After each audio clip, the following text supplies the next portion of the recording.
Israel പ്രധാനമന്ത്രി Benyamin നെതന്യാഹുവിനും യോവ്ലാൻഡിനും arrest warrant പുറപ്പെടുവിച്ച് അന്താരാഷ്ട്ര criminal കോടതി. ഗസയിൽ ഭരണ സംവിധാനം പിടിച്ചെടുക്കാൻ അമേരിക്കൻ കരാർ സ്ഥാപനങ്ങളെ എത്തിക്കാൻ നെതന്യാഹു നീക്കം ആരംഭിച്ചതായി ഇസ്രായേൽ മാധ്യമങ്ങൾ റിപ്പോർട്ട് ചെയ്തു. ഗസയിലും ലബനാനിലും ആക്രമണം രൂക്ഷമായി തുടരുന്നു. MC നാസർ ചേരുന്നുണ്ട്. നാസർ, വിവരങ്ങൾ. ധന്യ, 14 മാസമായി തുടരുന്ന ഗസയിലെ ഈ ഒരു വ്യാപകമായിട്ടുള്ള കൂട്ടക്കുരുതിയും ആക്രമണത്തിന്റെയും അത്തരമൊരു പശ്ചാത്തലത്തിൽ ഒരുപക്ഷെ ഇതാദ്യമായിട്ടാണ് ഇസ്രായേലിന് ആഗോളതലത്തിൽ നയതന്ത്ര തലത്തിലും അതോടൊപ്പം തന്നെ രാഷ്ട്രീയ തലത്തിലും വലിയ ഒരു തിരിച്ചടി ഏൽപ്പിച്ചുകൊണ്ട് അന്താരാഷ്ട്ര ക്രിമിനൽ കോടതിയുടെ അറസ്റ്റ് വാറന്റ് ഇപ്പോൾ പുറത്തു വന്നിരിക്കുന്നത്. നെതന്യാഹു അതോടൊപ്പം തന്നെ മുൻ പ്രതിരോധ മന്ത്രി യോവ് ഗാലന്റ്, ഈ 2 പേർക്കെതിരെയാണ് അറസ്റ്റ് വാറന്റ് അന്താരാഷ്ട്ര ക്രിമിനൽ കോടതി പുറപ്പെടുവിച്ചിരിക്കുന്നത്. അതോടൊപ്പം ഹമാസിന്റെ നേതാവ് മുഹമ്മദ് ദയീഫിനും അറസ്റ്റ് വാറന്റ് പുറപ്പെടുവിച്ചിട്ടുണ്ട്. ദയീഫിനെ തങ്ങൾ നേരത്തെ കൊലപ്പെടുത്തിയതായിട്ട് ഇടക്കാലത്ത് ഇസ്രായേൽ അറിയിച്ചിരുന്നു. ഔദ്യോഗികമായ ഒരു സ്ഥിരീകരണം ഹമാസ് ഇതുവരെ അതുമായി ബന്ധപ്പെട്ട് നടത്തിയിട്ടുമില്ല. ഏതായാലും ഇസ്രായേലിനെ സംബന്ധിച്ചിടത്തോളം വലിയൊരു കനത്ത തിരിച്ചടിയായി ഇത് മാറുന്നത് അന്താരാഷ്ട്ര ക്രിമിനൽ കോടതിയിൽ അംഗങ്ങളായിട്ടുള്ള 120-ലധികം രാജ്യങ്ങളുണ്ട്. ആ രാജ്യങ്ങളിൽ നെതന്യാഹുവോ അതല്ലെങ്കിൽ യോവ് ഗാലന്റോ എത്തുകയാണെങ്കിൽ അവരെ അറസ്റ്റ് ചെയ്ത് അന്താരാഷ്ട്ര ക്രിമിനൽ കോടതിക്ക് കൈമാറാനുള്ള ഒരു വ്യവസ്ഥ ഈ ഉടമ്പടിയുടെ ഭാഗമായിട്ട് നേരത്തെ തന്നെ ഈ രാജ്യങ്ങൾ അന്താരാഷ്ട്ര ക്രിമിനൽ കോടതിയുമായിട്ട് എത്തിച്ചേർന്നിട്ടുണ്ട്. അതുകൊണ്ട് തന്നെ ഏത് ഘട്ടത്തിലും നെതന്യാഹു ഒരു വിദേശയാത്ര നടത്തുകയാണെങ്കിൽ അദ്ദേഹം അറസ്റ്റ് ചെയ്യപ്പെടും എന്നതായിരുന്നു ഇത്രയും കാലം ഈ അന്താരാഷ്ട്ര ക്രിമിനൽ കോടതിയുടെ അറസ്റ്റ് വാറന്റ് വൈകിപ്പിക്കാൻ നടന്ന അന്തർദേശീയ തലത്തിൽ നടത്തിയ നീക്കങ്ങളുടെ ഒക്കെ പിന്നിൽ നെതന്യാഹുവും അതോടൊപ്പം തന്നെ ഇസ്രായേൽ നേതൃത്വവും ശ്രമിച്ചുകൊണ്ടിരുന്നത്. പക്ഷേ അതിനെ പറയുന്നത് കോടതി എന്തൊക്കെയാണ് നിരീക്ഷിച്ചിരിക്കുന്നത്? ഇതിൽ ഏറ്റവും പ്രധാനമായിട്ട് പറയുന്നത് വലിയ തോതിലുള്ള മനുഷ്യക്കുരുതി നടന്നു. ഏതാണ്ട് 1,50,000 പേരെങ്കിലും കൊല്ലപ്പെട്ടു എന്നാണ് അന്താരാഷ്ട്ര ക്രിമിനൽ കോടതിയുടെ മുമ്പാകെയുള്ള വിലയിരുത്തൽ. ഔദ്യോഗികമായിട്ട് ഇപ്പോൾ 44,000 പേർ കൊല്ലപ്പെട്ടതായിട്ട് ഔദ്യോഗികമായിട്ട് ഗസ ആരോഗ്യ മന്ത്രാലയം സ്ഥിരീകരിച്ചിരിക്കുന്നു. 10,000-കണക്കിന് മൃതദേഹങ്ങൾ തകർന്ന കെട്ടിടാവശിഷ്ടങ്ങൾക്ക് ഇടയിലും മറ്റും ഉള്ള ഒരു സാഹചര്യത്തിൽ ഈ മരണസംഖ്യ വലിയ തോതിൽ തന്നെ ഉയരും എന്ന കാര്യം ഉറപ്പാണ്. ഈ കൂട്ടക്കുരുതി ഒരു ഭാഗത്ത്, മറ്റൊരു ഭാഗത്ത് കുടിവെള്ളം, ഭക്ഷണം, മരുന്ന് ഇവ പൂർണ്ണമായിട്ടും നിഷേധിച്ചുകൊണ്ട് വലിയ തോതിലുള്ള യുദ്ധക്കുറ്റങ്ങളിൽ നെതന്യാഹുവും അതോടൊപ്പം തന്നെ പ്രതിരോധ മന്ത്രി യോവ് ഗാലന്റ് ഉൾപ്പെടെയുള്ള ഇസ്രായേൽ നേതൃത്വം എത്തിച്ചേർന്നു. അതുകൊണ്ട് ലോക മനസാക്ഷിയെ ഞെട്ടിക്കുന്ന തരത്തിലുള്ള ആസൂത്രിതമായിട്ടുള്ള കൂട്ടക്കുരുതികളും അതോടൊപ്പം തന്നെ ഒരു ജനതയ്ക്ക് മൗലികമായിട്ടുള്ള അവകാശങ്ങളായിട്ടുള്ള ഭക്ഷണം, പാർപ്പിടം, വെള്ളം ഉൾപ്പെടെയുള്ള മരുന്ന് ഉൾപ്പെടെയുള്ള കാര്യങ്ങൾ നിരന്തരമായിട്ട് നിഷേധിച്ചുകൊണ്ടുള്ള യുദ്ധക്കുറ്റങ്ങളിൽ ഈ 2 നേതാക്കൾ ഇടപെട്ടു എന്നാണ് 3-അംഗ ജഡ്ജിമാരുടെ ഒരു വിലയിരുത്തൽ. അതിന്റെ അടിസ്ഥാനത്തിലാണ് ഇപ്പോൾ അറസ്റ്റ് വാറന്റ് പുറപ്പെടുവിച്ചിരിക്കുന്നത്. നേരത്തെ തന്നെ അന്താരാഷ്ട്ര ക്രിമിനൽ കോടതിയുടെ പ്രോസിക്യൂട്ടർ ഒരു കുറ്റപത്രം സമർപ്പിച്ചിരുന്നു. ആ കുറ്റപത്രവുമായി ബന്ധപ്പെട്ടുള്ള വിചാരണയുമായി ബന്ധപ്പെട്ട 3-അംഗ ജഡ്ജിമാർ ഐക്യകണ്ഠേനയാണ് ഇത്തരമൊരു വാറന്റ് പുറപ്പെടുവിച്ചിരിക്കുന്നത്. ഇതിൽ അമേരിക്കയും ഇസ്രായേലും അന്താരാഷ്ട്ര ക്രിമിനൽ കോടതിയുടെ അംഗത്വത്തിൽ ഇല്ല, അവരതിനെ നിഷേധിക്കുകയാണ്.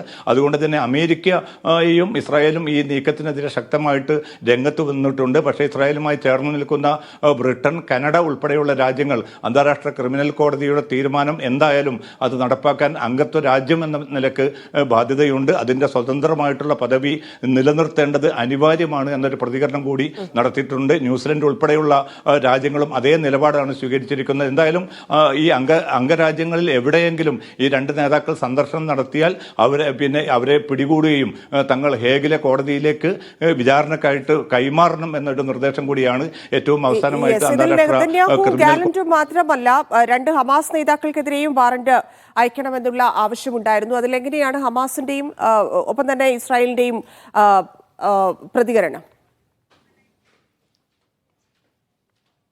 ഇതിൽ മുഹമ്മദ് ദയീഫിനെതിരായിട്ടുള്ള അറസ്റ്റ് വാറണ്ടാണ് ഇപ്പോൾ അന്താരാഷ്ട്ര ക്രിമിനൽ കോടതി പുറപ്പെടുവിച്ചിരിക്കുന്നത്. കാരണം 100-കണക്കിന് വരുന്ന ബന്ദികളെ പിടിച്ചുകൊണ്ടുപോവുകയും അവരെ ഒരു വർഷത്തിലധികമായി തടങ്കലിൽ വെച്ചിരിക്കുന്നത് ലോക മനസാക്ഷിക്ക് നിരക്കാത്ത ഒരു നടപടിയാണ്. അത്തരം ചെയ്തികൾ അതിന് നേതൃത്വം നൽകി എന്നതാണ് ഹമാസിനെതിരായിട്ടുള്ള കുറ്റപത്രമായിട്ട് വിലയിരുത്തുന്നത്. പക്ഷേ ഈ ദയീഫിനെ തങ്ങൾ നേരത്തെ വധിച്ചു എന്നാണ് ഇസ്രായേൽ ഔദ്യോഗികമായിട്ട് നേരത്തെ തന്നെ വ്യക്തമാക്കിയിരുന്നത്. അതുകൊണ്ട് തന്നെ ഈ വാറന്റിന്റെ സാധുത നിലനിൽക്കുന്നതായിരിക്കില്ല.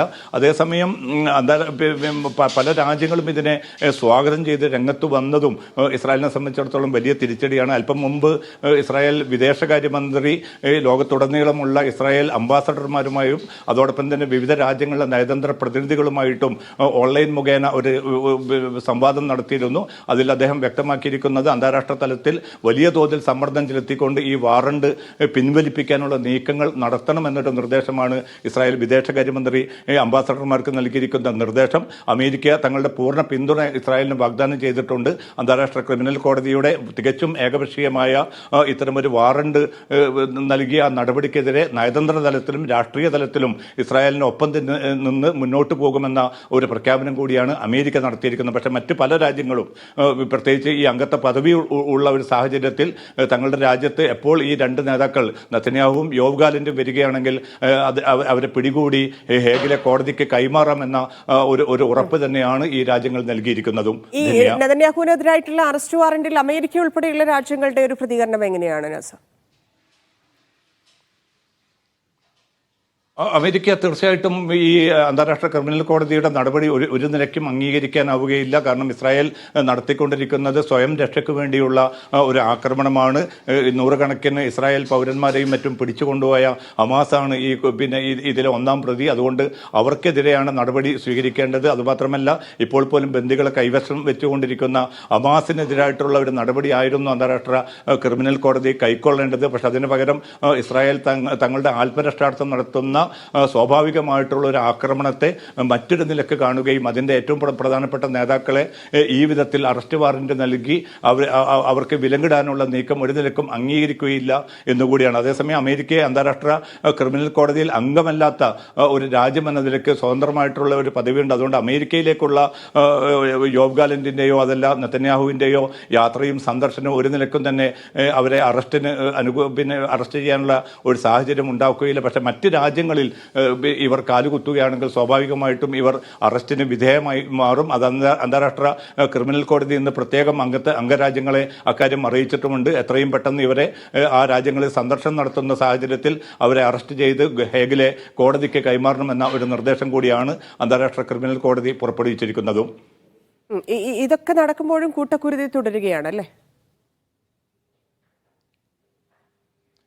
തന്നെ തീർച്ചയായിട്ടും 14 മാസമായി തുടരുന്ന കുരുതിക്ക് യാതൊരു കുറവുമില്ല. ഇന്നും 60-ലധികം പേർ ഗസയിൽ കൊല്ലപ്പെട്ടിരിക്കുന്നു, 40-ലധികം പേർ ലബനാനിലും കൊല്ലപ്പെട്ടിരിക്കുന്നു. വ്യാപകമായിട്ടുള്ള കൂട്ടക്കുരുതി തുടരുന്നു. അതോടൊപ്പം തന്നെ ഉപരോധവും ആക്രമണവും മാറ്റമില്ലാതെ തന്നെ മുന്നോട്ട് പോവുകയാണ്. ഇതിനിടയിലാണ് ഗസയിലെ ഈ ഹമാസിന്റെ നിയന്ത്രണം, പ്രത്യേകിച്ച് ഭക്ഷണ വിതരണം ഉൾപ്പെടെയുള്ള കാര്യങ്ങൾക്ക് യുനർവക്ക് വിലക്ക് ഏർപ്പെടുത്തിയതോടുകൂടി അത് ഇപ്പോൾ നടത്തിക്കൊണ്ടിരിക്കുന്നത് ഭരണ സംവിധാനം ഹമാസിൻ്റെതാണ്. ഹമാസിന് അതിൽ നിന്ന് എന്ന ലക്ഷ്യത്തോടു കൂടി അമേരിക്കൻ കരാർ സംഘങ്ങളെ ഗസയിലേക്ക് കൊണ്ടുവരാനുള്ള ഊർജിതമായിട്ടുള്ളൊരു നീക്കം നെതന്യാഹു ആരംഭിച്ചതായും അതുമായി ബന്ധപ്പെട്ട് അമേരിക്കൻ കരാർ സ്ഥാപനങ്ങളുമായി ചർച്ച ആരംഭിച്ചതുമായും ബന്ധപ്പെട്ടുള്ള ജെറൂസലം പോസ്റ്റാണ് ഇതുമായി ബന്ധപ്പെട്ട വാർത്ത പുറത്തുവിട്ടിരിക്കുന്നത്. ഒരു നിലക്കും ഹമാസിനെ ഭരണ സംവിധാനം ഇനി മുന്നോട്ട് കൊണ്ടുപോകാൻ അനുവദിക്കേണ്ടതില്ല. ദീർഘകാലം തന്നെ അവിടെ അധിനിവേശം നടത്തി മുന്നോട്ട് പോകാനുള്ള ഒരു നീക്കം കൂടിയാണ് ഇസ്രായേൽ നേതൃത്വം ഇപ്പോൾ സ്വീകരിച്ചിരിക്കുന്നതും.